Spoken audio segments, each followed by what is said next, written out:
ଏହି ଯେଉଁ ବାକ୍ୟ ମୁଁ ପଢ଼ିବା ପାଇଁ ଯାଉଅଛି, ଯେଉଁମାନେ ନିରାଶା ହୋଇଯାଇଥାନ୍ତି, ଯେଉଁମାନେ ଶତ୍ରୁକୁ ଭୟ କରନ୍ତି, ଯେଉଁମାନେ ଶୈତାନର ଶକ୍ତିକୁ ଭୟ କରନ୍ତି, ଯେଉଁମାନେ ଲୋକଙ୍କର ଥଟ୍ଟା କଥାରେ ମଜାକ କଥାରେ ନିରାଶ ହୋଇଯାଇକି ନିଜର ଟ୍ୟାଲେଣ୍ଟକୁ ବା ଆଗକୁ ବଢ଼ୁଥିବା ଲୋକ ତଳେ ପଡ଼ିଯାଇକି ଉଠି ପାରନ୍ତି ନାହିଁ, ସେମାନଙ୍କ ପାଇଁ ଆଜି ମୁଁ ଏହି ବାକ୍ୟ ପଢ଼ିବା ପାଇଁ ଯାଉଅଛି।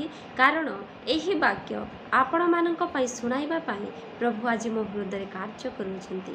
ସେଥିପାଇଁ ଆସନ୍ତୁ ଧ୍ୟାନ ଦେଇକି ବିଶ୍ୱାସ କରିକି ଏହି ବାକ୍ୟକୁ ଶୁଣନ୍ତୁ। କାରଣ ଏହି ବାକ୍ୟ ମୁଁ କହୁନାହିଁ, ନିଜେ ସଦାପ୍ରଭୁ ଆପଣମାନଙ୍କୁ କହୁଅଛନ୍ତି। ତୁମ୍ଭେ ଭୟ କର ନାହିଁ, କାରଣ ଆମ୍ଭେ ତୁମ୍ଭ ସଙ୍ଗରେ ଅଛୁ। ନିରାଶ ହୁଅ ନାହିଁ, କାରଣ ଆମ୍ଭେ ତୁମ୍ଭର ପରମେଶ୍ୱର। ଆମ୍ଭେ ତୁମ୍ଭକୁ ସବଳ କରିବା।